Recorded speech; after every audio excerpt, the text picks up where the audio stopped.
لیکن انہوں نے اس کو نہیں مانا، حالانکہ بڑے بڑے صحابی اس کے حق میں تھے۔ انہوں نے انکار کیا، تقریباً اکیلے ہی تھے، لیکن کیونکہ انہوں نے یہ فیصلہ قرآن شریف کی آیتوں کے مطابق اور سچائی کے ساتھ کیا تھا، کسی کے خلاف یا کسی کے ساتھ ذاتی دشمنی کی وجہ سے نہیں کیا، بلکہ خلوص اور دور اندیشی کی وجہ سے کیا۔ یہ بات کہی تو سب لوگ مطمئن ہو گئے، کسی نے بھی مخالفت نہیں کی۔ لوگ شروع سے بدر، احد، خندق ان سب لڑائیوں میں شریک تھے، بعد میں عراق اور شام میں بھی۔ ان کے لیے بھی تو کچھ اجر ہونا چاہیے تھا، انہوں نے دے دیا، لیکن صرف ایک حد تک۔ اس زمانے میں یہ تو نہیں تھا کہ لوگ اپنا فرض سمجھتے تھے کہ جو کچھ ہو تو اس کی ضرور مخالفت کریں۔ آج کل تو ایک عام بات ہے، بلکہ ایک طرح سے وہ ڈیموکریٹک سسٹم ہے میں شامل ہے، لیکن اس طرح سے نہیں ہے۔ ہمارا ڈیموکریٹک سسٹم تو کچھ اپنے الگ رنگ کا ہوتا ہے، لیکن کچھ نہ کچھ تو ہے۔ اس زمانے میں یہ بات نہیں تھی، بلکہ متفقہ فیصلے ہوتے تھے۔ لوگ اتنے وسیع القلب تھے، اگر ان کی رائے پہلے کچھ اور تھی، لیکن جب فیصلہ ہو گیا تو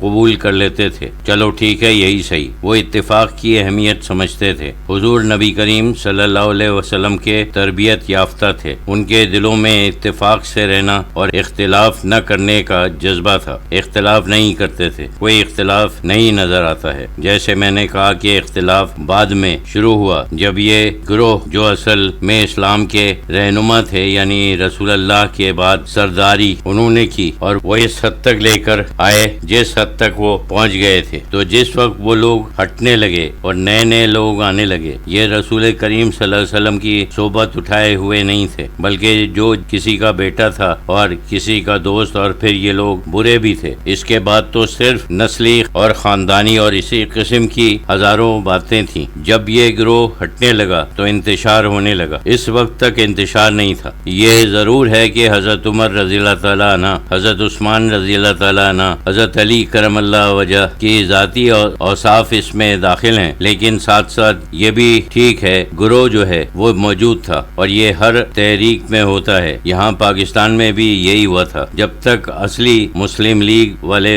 جو تھے، جنہوں نے کچھ کام کیا تھا، وہ رہے تو کچھ ملک کا کام چلتا رہا۔ جس وقت وہ لوگ نہیں رہے، نئے لوگ آ گئے جو موقع پرست تھے، تو سب کام بگاڑ دیا۔ تو اس کا پرتو وہاں نظر آتا ہے، اور ہر جگہ یہی ہوتا ہے۔ حکومت کا اقتدار اصل میں یہ نہیں ہے کہ ایک آدمی ہو۔ جب پورا ملک کسی لیڈر کو مانے تو اصل راج یہی ہے کہ ایک لیڈر ہوتا ہے، لیکن اس کے ساتھ ایک منظم گروہ ہوتا ہے۔ جب تک کہ گروہ ہے تو ملکی نظام ٹھیک چلتا ہے، وہ گروہ سمجھو ٹوٹ جائے، سارا نظام ختم ہو سکتا ہے۔ ہر تحریک میں یہی ہوتا ہے، لیکن تعلیم اور تربیت کا اثر بہت ہوتا ہے۔ ضروری نہیں کہ اگر آپ ملک میں کوئی اثر حاصل کرنا چاہتے ہیں تو سیاست میں آئیں، الیکشن کے لیے کھڑے ہو جائیں، اور جو اثرات ہوتے ہیں، یعنی تعلیم اور تربیت، یعنی لوگوں کا خیالات کا درست کرنا، اس کا بھی بڑا اثر ہوتا ہے۔ بلکہ اگر تاریخ میں آپ دیکھو تو یہی اثر زیادہ معلوم ہوتا ہے۔ پہلے ہم کوئی بات سوچتے ہیں، سوچ کر اس کا ایک منصوبہ اپنے دل میں بناتے ہیں، اور پھر عمل کرنا شروع کر دیتے ہیں۔ اسی طریقے سے دنیا کی تاریخ میں بھی بعض سوچنے والے ہوتے ہیں، وہ سوچتے ہیں، طریقہ یا منصوبہ پیش کرتے ہیں، پھر لوگ اس پر عمل کرتے ہیں، بعض دفعہ ان کے مرنے کے بعد اور بعض دفعہ ان کے مرنے کے کافی عرصے کے بعد، لیکن خیال پھر بھی